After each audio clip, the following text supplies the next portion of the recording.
또 천국은 마치 좋은 진주를 구하는 장사와 같으니 극히 값진 진주 하나를 만남에 가서 자기의 소유를 다 팔아 그 진주를 샀느니라. 마태복음 13장 45절과 46절에 있는 말씀입니다. 이 제임스 듀운이라고 하는 신학자는 이 초대 그리스도교가 그리스도에 대한 인식을 어떻게 했느냐 하는 문제를 가지고 실험을 해서 수많은 이제 이 논문을 준비해 가지고 밝힌 것이 소위 그 그리스도론의 형성사 이렇게 말하고 있습니다. 사실 우리가 이 예수님의 말씀을 연구할 때에 그 말씀 자체만을 가지고 연구하기에는 너무나 이 짧고 간단하기 때문에 경교와 같아서 마치 속담과 같아서 그 깊은 내용을 알기가 대단히 어렵습니다. 그래서 오늘은 적어도 예수 그리스도를 초대교회가 어떻게 이해했느냐 하는 것을 이 제임스 듀운의 그 이야기를 가지고 말씀을 드리고자 합니다.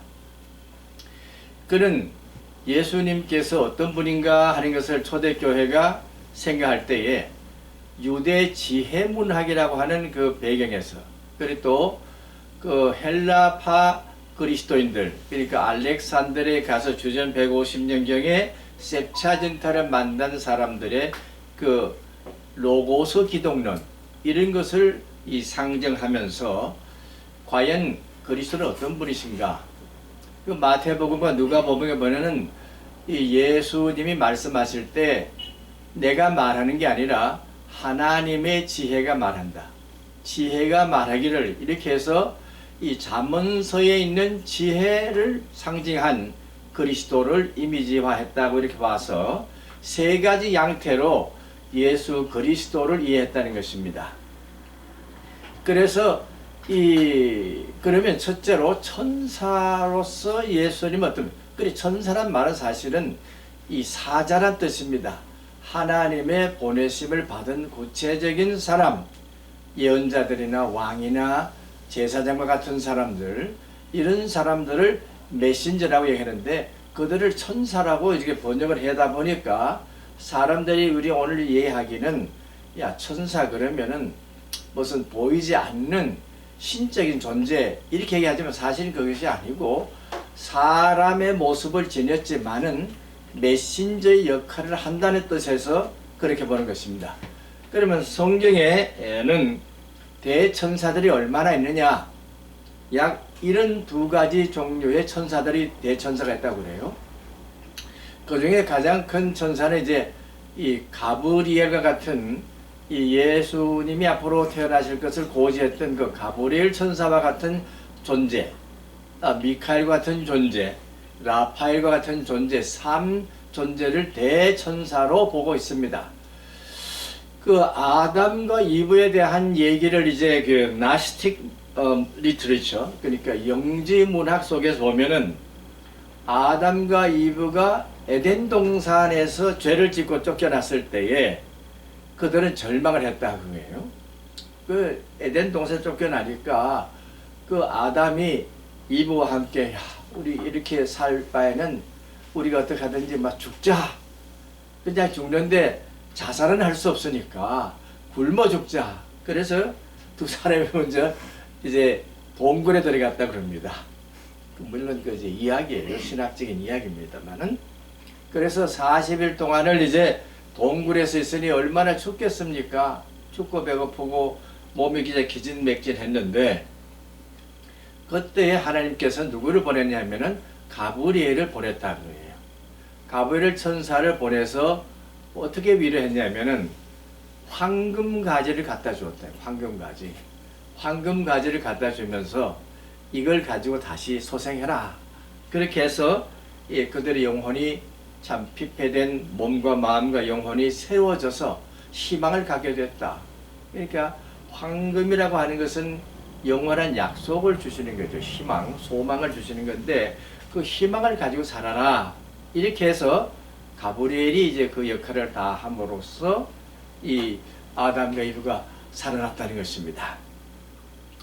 얼마 전 그런 생각을 가지고 이제 지나다가 얼마가 지난지 모르지만은 또 이들이 도저히 이렇게 이 개간을 하고 뭘 하려고 해도 제대로 잘 안 되니까 다시 유브라 대강에 가서 물 속에서 죽자 해가지고 이제 물 속에서 이제 이 참 죽기를 이제 기다리는데 너무 이제 물 속에 있으니까 물 속도 사실은 그냥 죽으면 하나님께서 벌하실 것 같으니까 그래서 이제 어떻게 했냐, 야 이렇게 하면 안 되겠는데 이거 어떻게 하면 좋겠어 하는데 이제 누가 왔냐면 미카엘이 나타났던 거죠. 미카엘이 나타나서 그들을 위로하면서 유향을 주어 가지고 그들을 치료해 주었다는 것입니다. 그래서 그들이 새로운 생기를 가지고 살게 되었다 하는 것이고, 세 번째는 이제 라파엘이 이제 그 모략을 주어서 이 그들을 온전하게, 그러니까 영혼과 마음과 육체를 온전하게 해서 물질적인 인간, 흙의 존재, 심적인 존재, 영적인 존재, 세 존재를 하나로 살 수 있도록 해주었다는 그런 이제 그 이야기가 있습니다. 이러한 상태를 우리는 이 천사가 말한다 이렇게 말할 수 있는데, 이것을 우리가 보이지 않는 영적인 실체로 말하는 게 아니라 하나님의 은혜로우신 은총을 가지고 와서 이 세상에서 존재할 수 있도록 인간을 인간답게 할 수 있도록 한 사역자들을 대천사라고 보았는데, 그러한 역할을 하신 분이 바로 예수님이다. 예수 안에는 이와 같은 대천사가 했던 엄청난 신적인 존재로 갈 수 있는 그런 권능을 가지고 오신 분으로서 이해를 했다는 것입니다. 그러니까 우리는 이분을 통해서 잃어버린 에덴을 찾을 수 있고, 잃어버린 고토를 찾을 수 있고, 땅을 찾을 수 있고, 우리 마음이 자유로워질 수 있고, 하나님의 세계를 창조할 수 있다. 이런 의식을 갖게 되었다는 것입니다. 초대교회는 엄청난 이 고난 속에서 형성된 그리스도 의식입니다. 그리스도를 찾아가는 길이었습니다. 이 험난한 길을 그렇게 찾아가는데 첫 번째 예수님을 이해하는 그룹이 천사와 같으신 분, 이렇게 이해를 했다는 것이죠. 그럼 두 번째는 어떠한 기독론이 이제 형성되었냐면은 이 잠언에 있는 그 지혜를 인격화하고요. 그리고 또 이 솔로몬의 모든 그 지혜서, 잠언서와 같은 거, 그 다음에 그 저기 뭐죠, 그 이 욥기서와 같은 이런 그 문학을 통해서 오는 지혜의 문학을 통해서 시편과 같은 것이죠. 이런 것을 통해서 오는 지혜 자체시다. 그 영어로는 이제 wisdom herself란 말을 쓰는데요. 이 지혜 자체로 오신 분이다.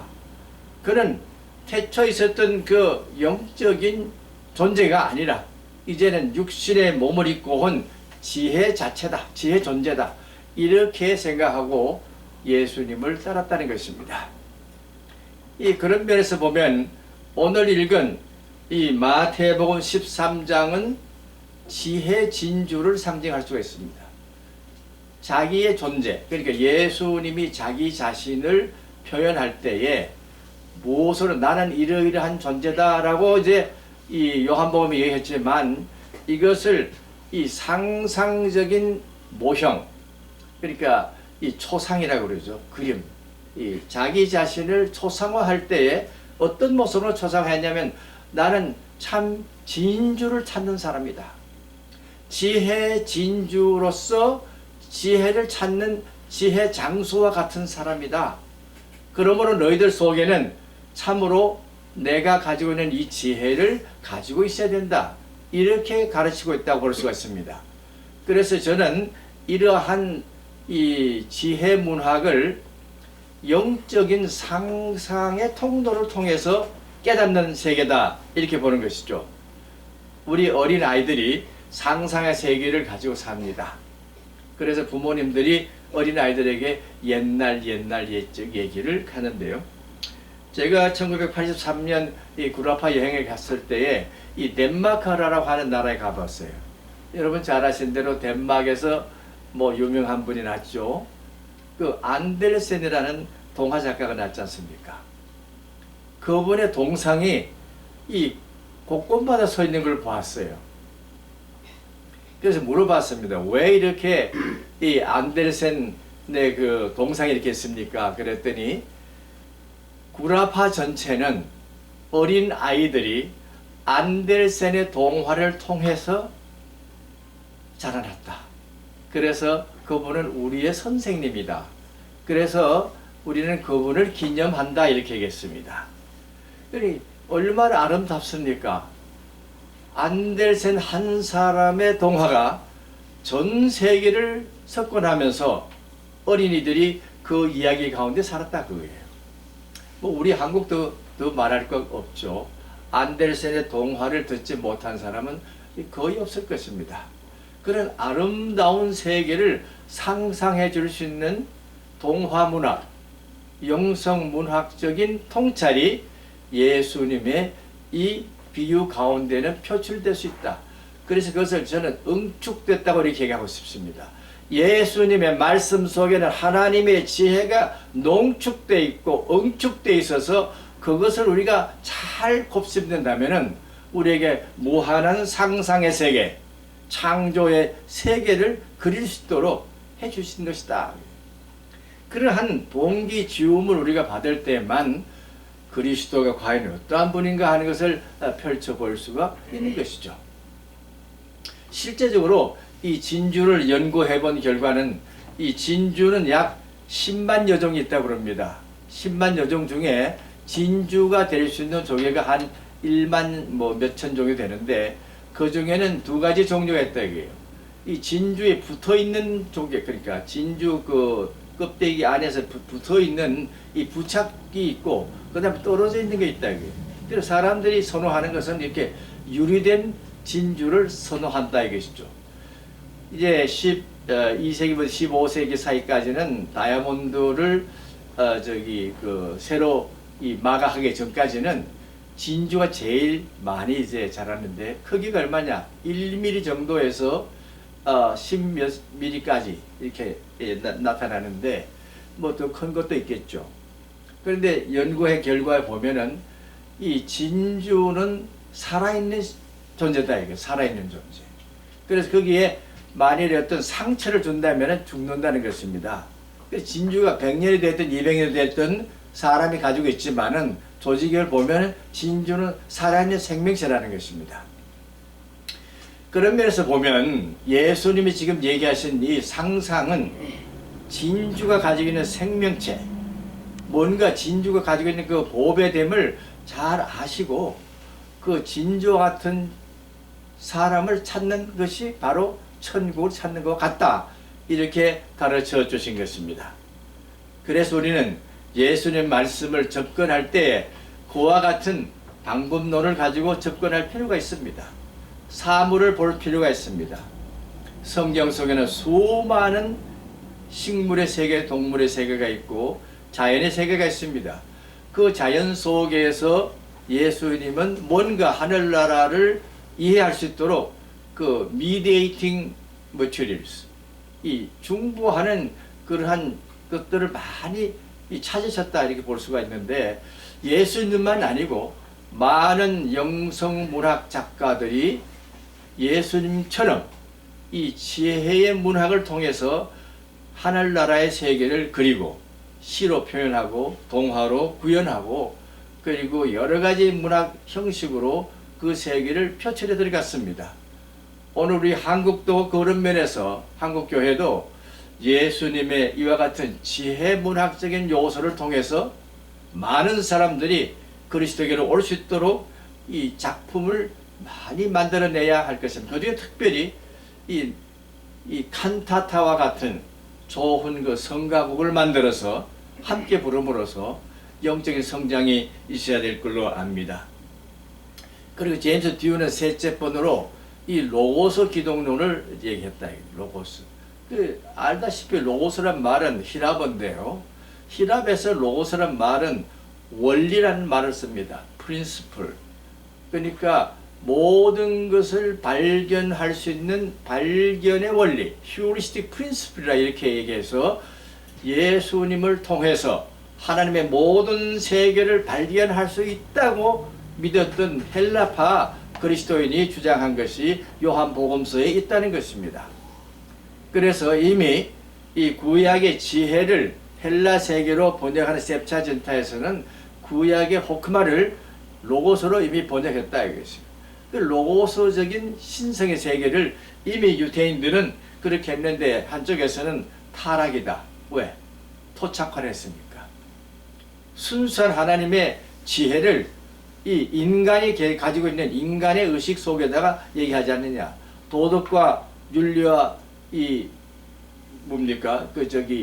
법적인 세계 속에다 했으니 그것은 인간이 만든 이 객관적인 가치니까 하나님의 세계는 영적인 것이니까 절대적인 가치를 상대화했으니까 타락이다. 이렇게 하지만은 제임스 듀는 그게 아니고 하나님의 복음을 온 세상에 펼칠 때에 그 사람들이 가지고 있는 가치관에다가 이 그리스도의 생명세계를 전달해 주었다. 선교적인 동기가 더 강했다. 이렇게 얘기하고 있는 것입니다. 그래서 우리는 예수 그리스도가 형성된 천사론, 그 다음에 이 지혜론, 그리고 이 로기아론, 말씀론. 그래서 어떤 분은 지혜는 로고스와 똑같다 라고 이렇게 이제 구약 성서 학자들은 또 얘기하고 있습니다. 어쨌거나 우리는 오늘 이 진주를 통해서 우리가 발견해야 될 것은 우리 자신이 하나님의 진주가 되어야 할 것입니다.